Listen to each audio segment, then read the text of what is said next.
good evening, good morning, everyone. Uh, Great to have you with us. And I was waiting just a moment here because when we announced that Virginia Day was doing the meditation during the program that we had with Jennifer Risinga, Jennifer Risinga said that her mother was an old colleague of Virginia's, and Virginia verified that. And so we had hoped that Jennifer would bring her mother. Who's well in her 90s actually, living in Rochester, New York, and be with us tonight, but they haven't shown up. So I have no idea. But you have, and I want to respect everybody's time and welcome Mary, Claudia. Nice to see you. Nice to see everyone actually. Cheryl, two Cheryls we have tonight, and just to say welcome on behalf of Water. And this is our fourth meditation for 2025, and Virginia Day will be our presenter, which I'm delighted about. I wish that Jennifer and her mother could join us, but they actually signed up, so I don't know if they may show up later. I just want to say that this is Monday, April 6th, 2025, and I just want to say last month. 7. I'm sorry. April 7th. Yeah. April. I always get these dates off by one. I think I look at the wrong calendar or something. But anyway, I want to just say that we did something different last month, and it was kind of interesting. We broke with our tradition and had some input on meditation and conversation, exploring what meditation is, how we do it. And I want to thank, although they're not all here, but Adrian Corti, Virginia Day, who is here, Brad Lutz, who I hope will be here later, and Cynthia Tootle for insights and information. I don't know how other people felt about it, but I thought it was really terrific and gave us a good kind of restart for how we do what we do. It was a chance to talk about who we are, what we do, why we do it, and to learn that there's a variety of ways of dealing with contemplation, meditation. Even the language is not shared. They're different people's ways of thinking about this. But um, uh, we we come back tonight, to sort of start all over again and try again. And Brad reminded us that from the Benedictine tradition, in fact, we're all beginners. And I really liked that notion that we're all beginners. And so there's no expectation of anything except that you come and try and do what you can and enjoy and um, take in the wisdom of your own spirit. So if you want to hear more about that, or if you'd like to watch the presentations, and they were really terrific. Cynthia and Virginia, you're both here, really just really synthetic and excellent. And the notes that you so generously shared are also now part of the lore. So if you go to the Water website at www.waterwomensalliance.org, and you look at programs, and then you look at meditations, you will find that there we have the video of what I thought was really a terrific session. And then in addition to the video, there is also a set of notes, and those are very, very helpful. So I'm delighted tonight to have Virginia Day, who's a very experienced minister and guide. She'll offer a reflection on the significance of personal, communal, and global choices under the rubric, and that made all the difference. And she'll explain where that comes from in that poem from Robert Frost. But let us begin with a land acknowledgement tonight. This is something that we at Water have incorporated into our programs. We do it each time to remind ourselves of why we do what we do. And I think given the very, very difficult circumstances in which we find ourselves, particularly in the US, but increasingly around the world, it makes a big difference to talk about the systemic injustice that is done to people, and in this instance, to Indigenous and other people of color. So a land acknowledgement begins that process. It's not the end. You're not exonerated once you've done your land acknowledgement, but it's a good place to start. We're on the indigenous land in Silver Spring, Maryland, that belongs to the Piscataway and Anacostan peoples, and we acknowledge that there's been an enormous amount of trauma and injustice toward them and throughout our culture and history. We at Water join in efforts to eradicate those problems and to make reparations for the genocide involved. Our work is always to bring about social justice, and never more, and never with more firmness, and never with more clarity of purpose than at this moment. So you might just take a minute to think about the Native people on whose land you sit, and if you wish to list them in the chat as a way of honoring them, feel free to do so.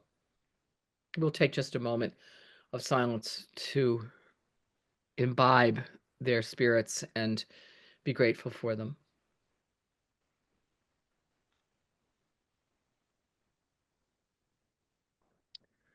Thank you.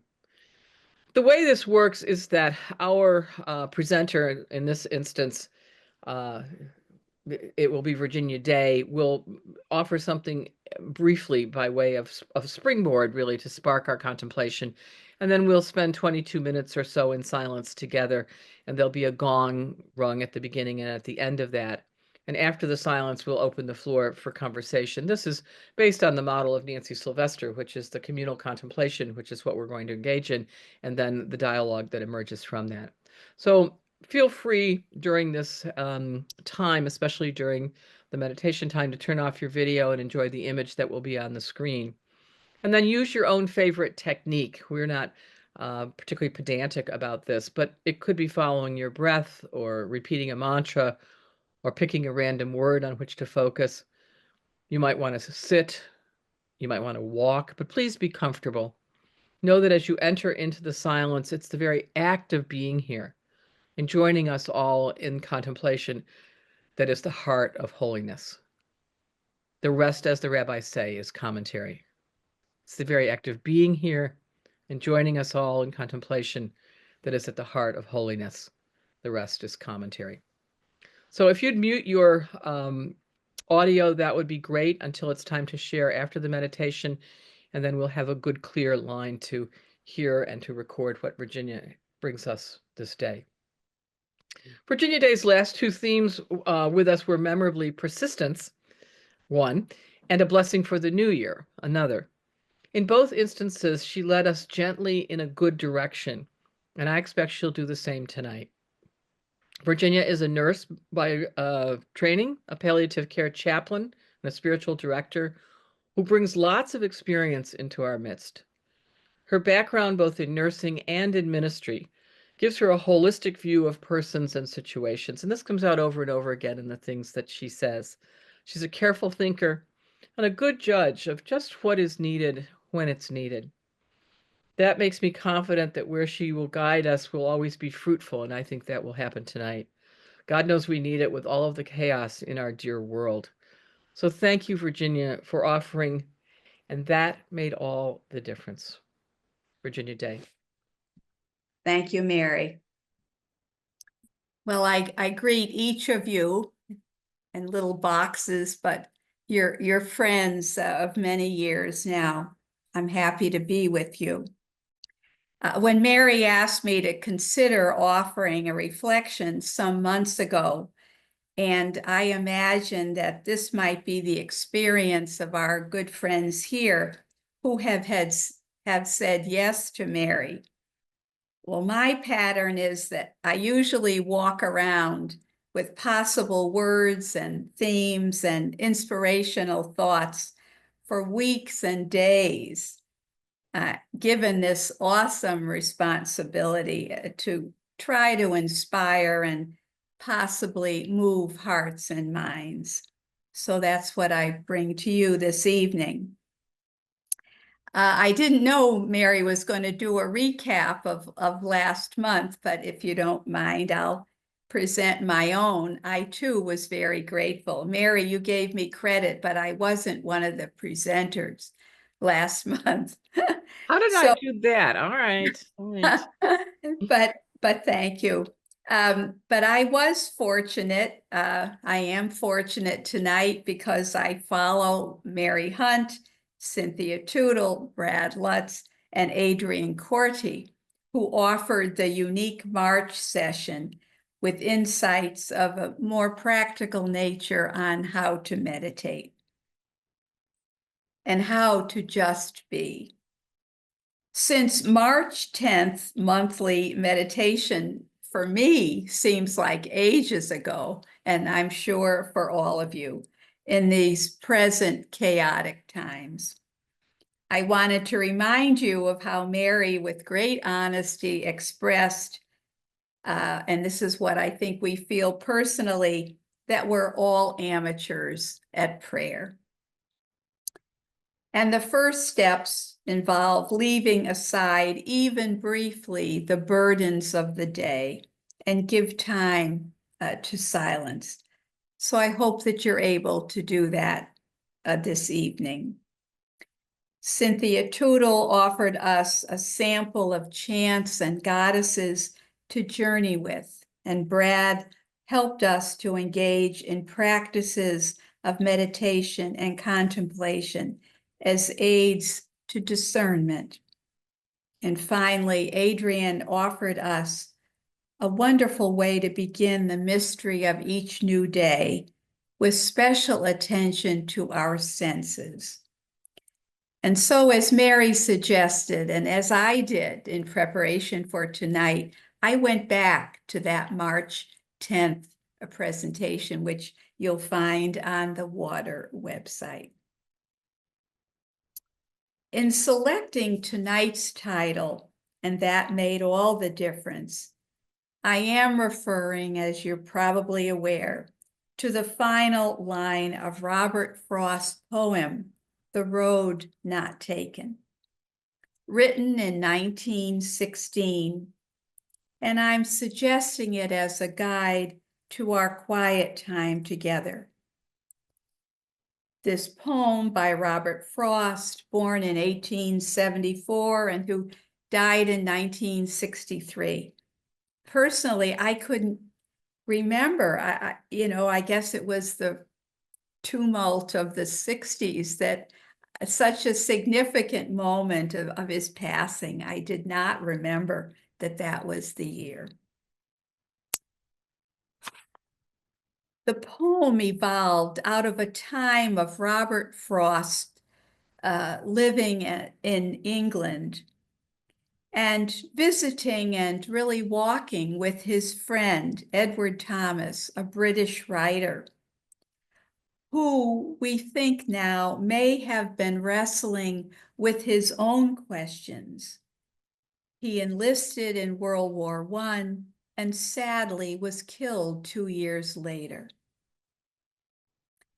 I'm quite sure you encountered the poem in high school English class, and I won't belabor, as Sister Margaret Paula, my English teacher, did. She belabored the structure, the 4 5-line stanzas in iambic tetrameter. But the yellow woods, you might recall, which suggest autumn, and the 2 roads going in different directions.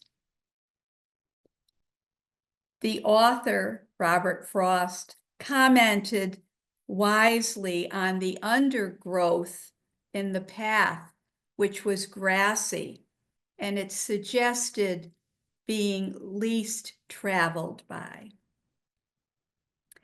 Even the punctuation and the placement of a dash and I took the one less traveled by is noteworthy, intended to create a pronounced pause, suggesting to the reader that one lingers at the moment of decision, looking down the path as far as one can see. Surprisingly, this morning, I read Joan Chittister's published weekly newsletter that she entitled, Life is Not One Road. Now, isn't that an amazing coincidence? So we are looking at roads, paths, alternatives, decisions, and consequences all of our days.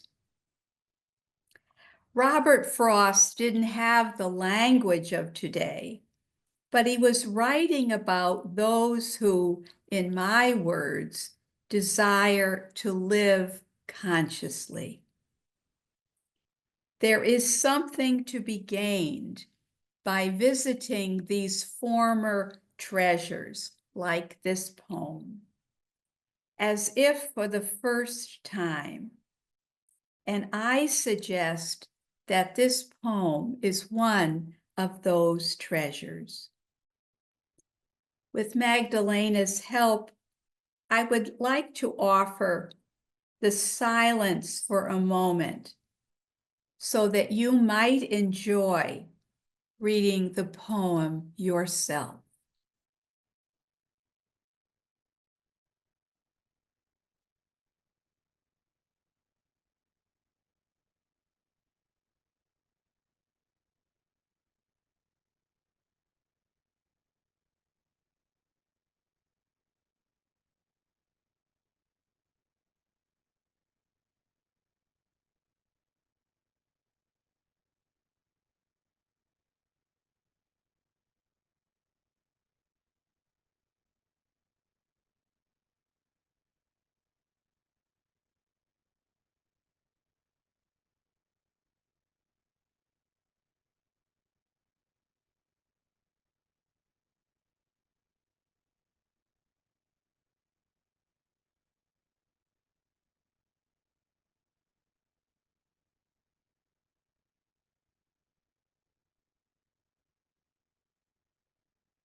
Thank you, Magdalena.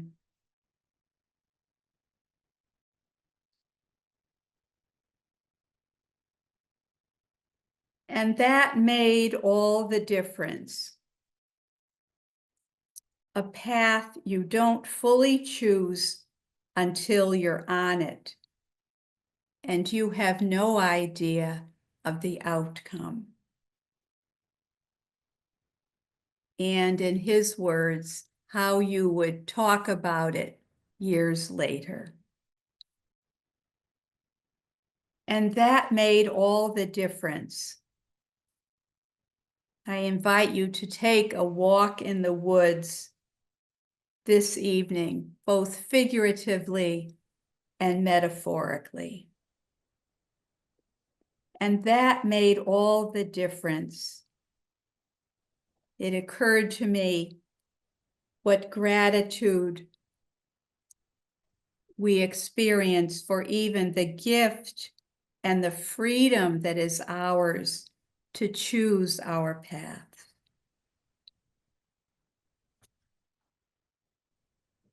So as we take our time apart during this time, I invite you to consider personal and communal and global choices and paths and roads not traveled. And so we will be posting for you some questions for your own reflection. And these are suggestions. Go wherever your own inner spirit calls you this evening.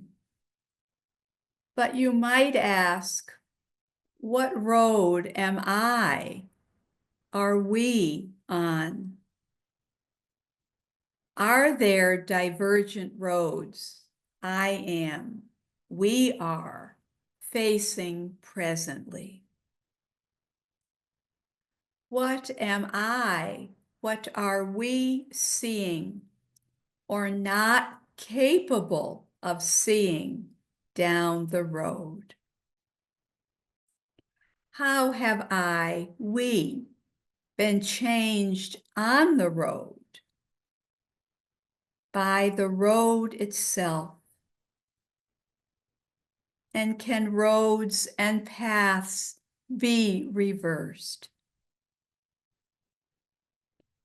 How have I allowed myself, ourselves, to be healed of regret or disappointment regarding past choices.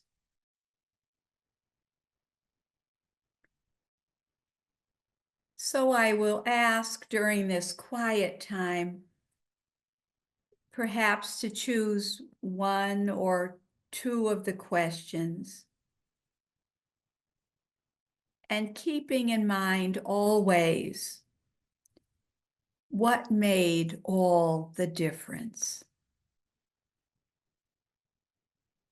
So Mary, I'll let you take over from here.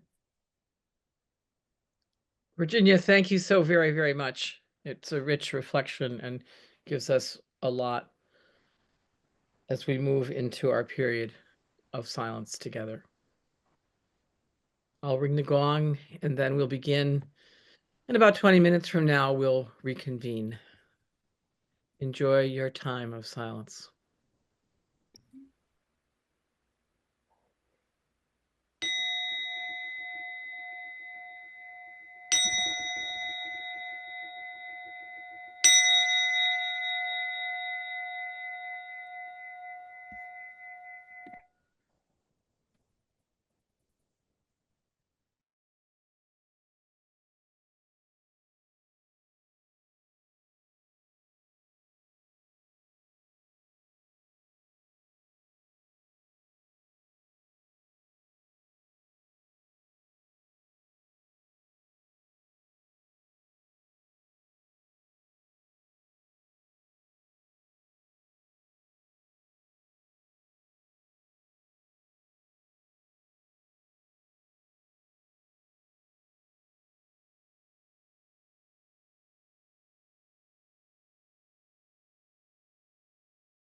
Welcome back to everyone, and deep thanks to Virginia Day for bringing us what I anticipated would be and is, in fact, a very rich message.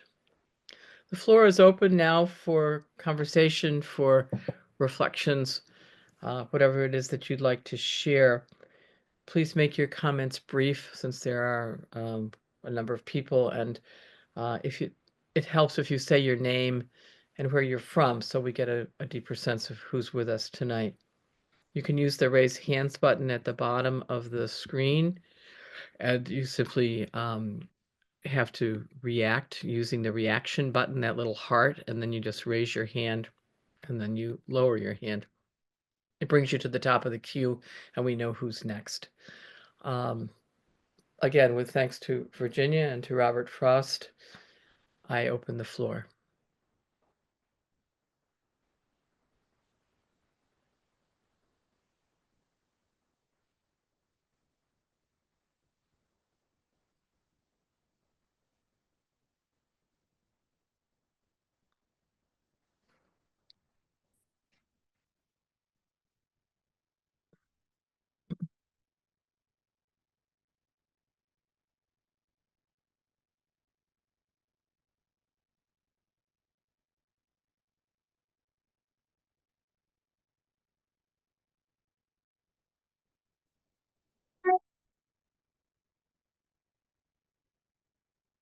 Go ahead, Cheryl.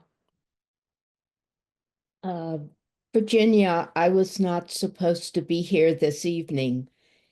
And when I didn't go away, I remembered about prayer this evening, and I feel that it really was a gift. I used the question, are there roads, divergent roads that you're facing presently? And it really made me think of a chapter I just finished in the book Jesus and the Disinherited by Howard Thurman. We're reading it in our church book club. And I just finished the chapter on fear. And he wrote this book. He's a Black theologian that I only learned about a few years ago when I saw his documentary on PBS called Backs Against the Wall. He wrote the book Jesus and the Disinherited during Jim Crow segregation, which in many ways was so much worse for the formerly enslaved and Black communities, especially in the South, from the 1890s to almost 1970 in the United States. And in this chapter, he talks about the disinherited having such an experience of fear because nothing is in their control. And he speaks about the choice of resisting or not resisting. And I think I, like so many other people, have been paralyzed by the enormity of the decisions coming out of the government and impacting people so terribly. And I felt choices all along the way to watch the news, not watch the news, to read, to not read. And I think this past weekend, with the hands-off protests throughout the country, was really an opportunity to resist in a way that was helpful and hopeful, maybe hopeful more than just helpful, that we're not alone. Maybe we are the disinherited right now. Someone in our small group last week in our book group, when we were talking about who historically are the disinherited. But right now, I think a lot of us in the US experience that. But we can resist, and to choose those nonviolent ways that are presented is what I chose to do Saturday, again, because I was at home, but also that I want to continue moving forward in ways that I can do it, to feel that I am not giving in to the hate and cruelty that really is happening around me. Thank you. Thank you, Cheryl. I think a lot of us share your sentiments.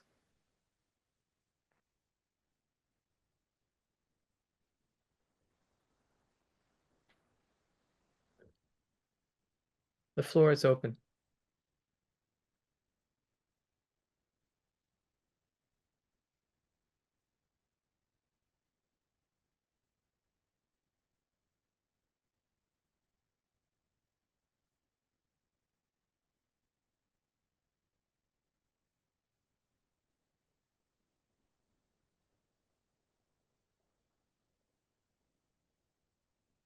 Magdalena, please go ahead. The poem took me back to high school because I actually learned about that poem in English class. And was just reflecting on how the road less taken, which is a gap year or more 2 gap years after my bachelor's, led me to water, and how I'm very grateful for that and for taking the road less traveled by. We are too.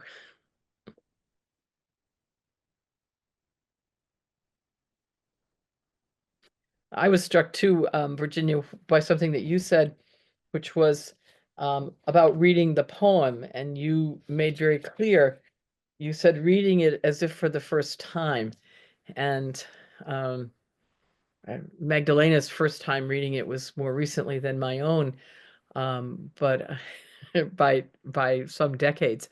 But I really think you're right that sometimes going back to something that has been meaningful at a moment, or certainly when I read it and studied it years ago, it wasn't as meaningful as it is tonight. And that says something both about the poem, but also about me, in the sense that I wasn't ready. I didn't have enough experiences of choices and what they meant, and now I have a little more experience of choices and what they mean, and they do really define virtually everything, don't they? I mean that seems so clear now, that uh, it's one of the graces of getting older, that you know it is possible to look back and say, oh yes, gosh, I made a good choice there, or what might have happened had I made a different choice. But I think for most of us, it's a feeling of yeah, having made some good choices, and having some of those choices be made for us, or in a certain way, not to give up agency, but um, not knowing precisely, it's like falling in love, or deciding to do one thing and not another. Um, Sometimes choices get made for us, and uh, or there's really only one choice at the moment, but to still have agency about embracing it. So I found that very helpful, Virginia. I want to thank you.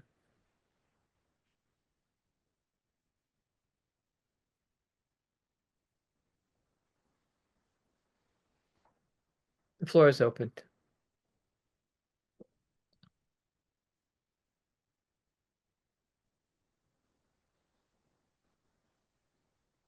Cynthia Tootle.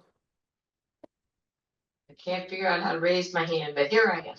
Um, I think that, I've read this many, many years ago, and probably my favorite Robert Frost is Stopping by the Snow in the Snowy Woods. But what really, in re-looking at this divergent paths, I realized I spent 35 years on one path, that is being an engineer working for the Army. And then I've spent the last 20 years being an interfaith minister. Two dramatically different paths. And certainly one helped build on to the other, but it struck me that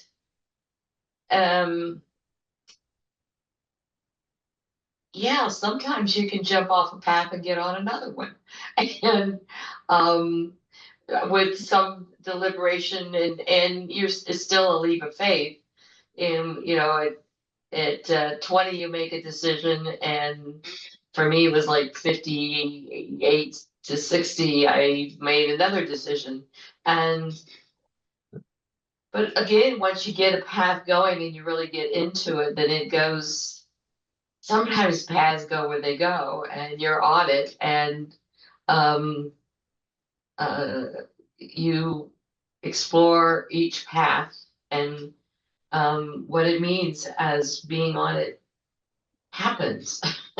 And yeah, so I agree, Mary. There's a question sometimes of how much of this path is my decision, and how much of it is being led. And particularly in my ministry, I feel so often led. So and much more so than my earlier part of my world. But yeah, it was nice to relook at it at this point in my life, because I've had significant time to grow in each role. And now all of us are being faced with all that we've gathered on whatever path we've been on. We're now faced with something totally different to deal with. We're going through a rocky gorge, or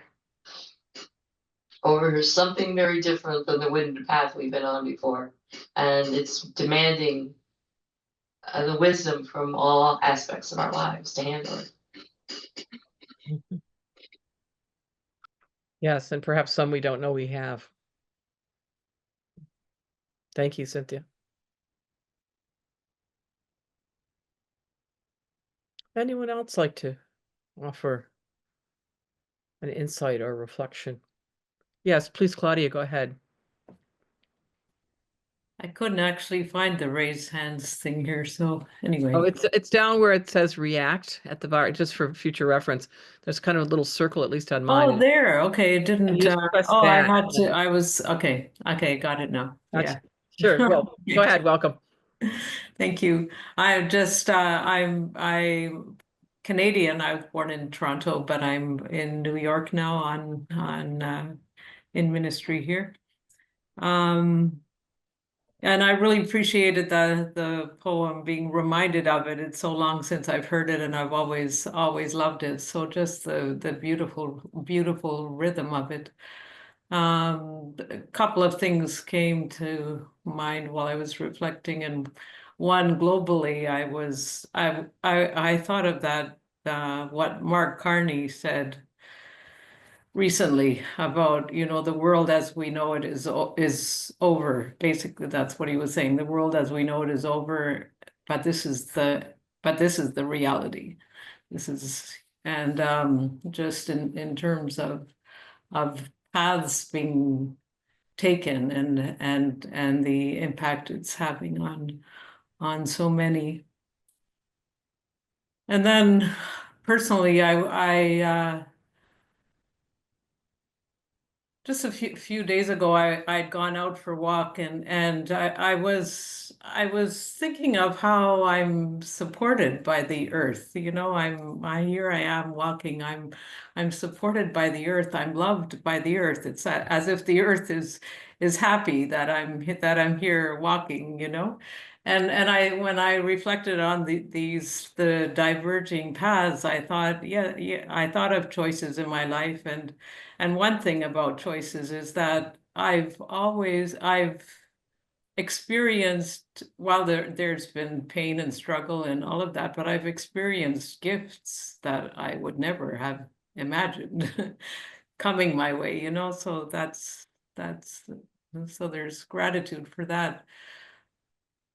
And also thinking that, you know, no matter which path I would take or I would have taken, the earth I'm still walking on the earth, and I'm still loved. I'm still supported. You know, it's that constancy is there, and that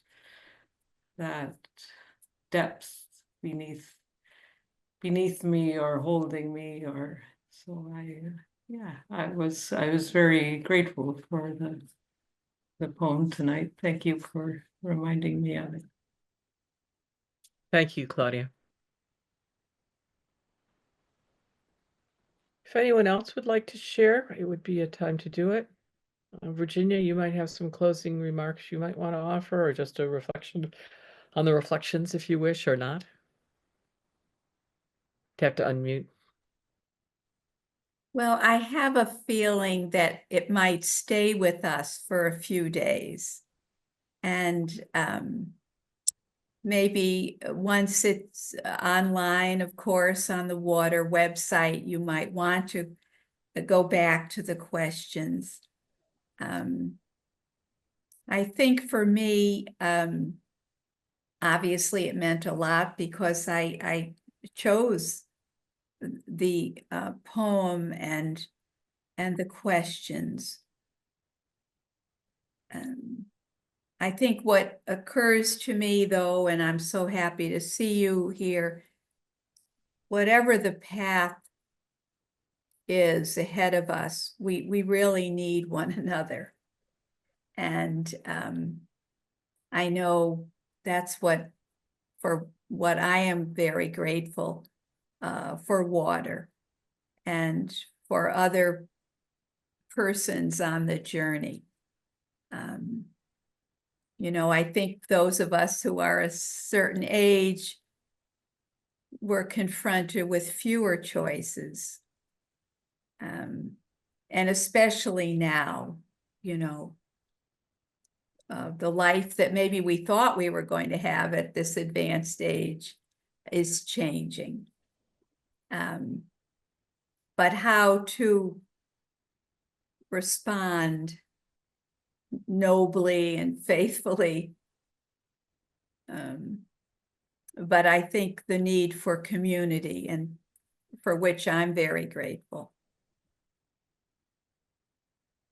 Thank you, Virginia. Indeed, you're right. I've been saying that to people recently. It's not how you age, it's with whom you age. And that really strikes me as simple, but quite important. I'm grateful for that as well. Especially now, it seems, in our Yes, history. I know it's Our crazy times, just very, very challenging times with no clear way to know what's best to do. And also seeing a lot of people, especially in universities and law firms and so forth, making choices that are hard to justify, hard to understand, and asking if I were in their position, would I do the same?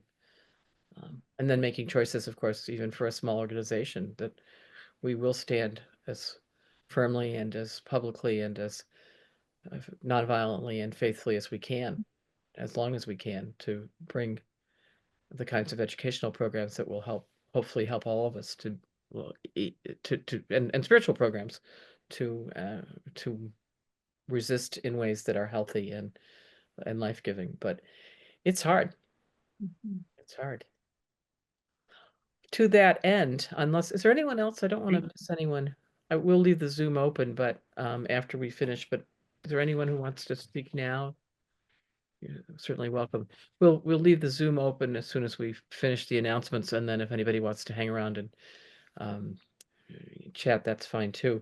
I simply want to thank Virginia again for this, and to say, Virginia, we will put on the website hopefully your remarks if you send them to us, and certainly the questions and the poem, because I think you're absolutely right that this is something that we will want to go back to, both in the near future and perhaps even down the pike. But yeah, I think for people, Cheryl, I know you're one of them who have a regular practice of meditation, that having the questions to refer to again and to use of an evening or of a morning is really very helpful. So those I think will continue to reverberate. So once again, thank you.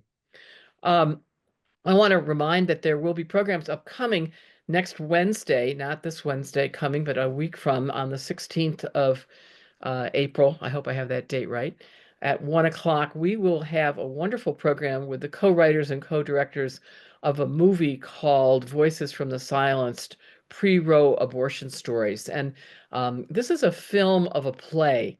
And the play is written and directed by Victoria Rue, whom some of you have seen in our programs, and Martha Bosing.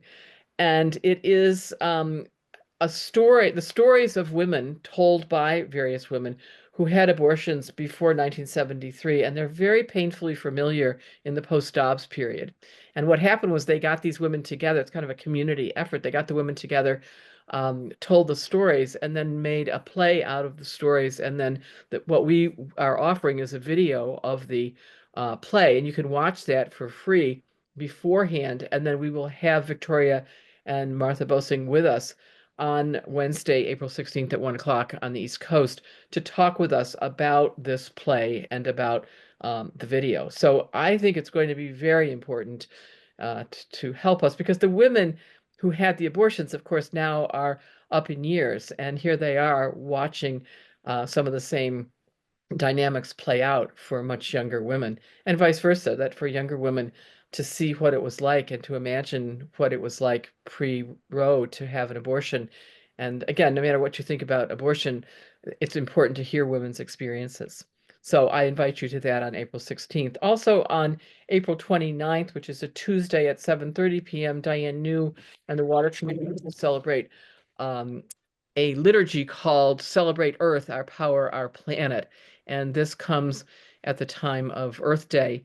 And we invite you to join us so that together, she writes, we can foster environmental and social change. And so I think that will be as all of those rituals are a wonderful experience of bonding and celebration. And then our next water meditation in this series will be on Monday, the 5th of May, Cinco de Mayo, and not having a Cinco de Mayo theme whatsoever. Lillian Lewis will be back with us, and she's going to take a page out of C.S. Lewis, The Wardrobe, taking the first step. And knowing what Lillian Lewis always does, it will be unique and moving and helpful. So I invite you back in a month's time. I also remind that we need volunteers for June and July. So if you're interested in presenting, we would love to have you do so. And we do need people for June and July. So just let me know at mhunt@hearst.com if you're willing and able. All of our programs, as you know, are free and open. Donations are welcome and needed. We try to socialize the resources that come our way, and then we make water programs available to everyone without charge. We're very grateful to those of you who donate, and we're very happy to have those who do not donate be among us as well. We make no distinction, because here at Water, we believe that if we share among us, there's enough.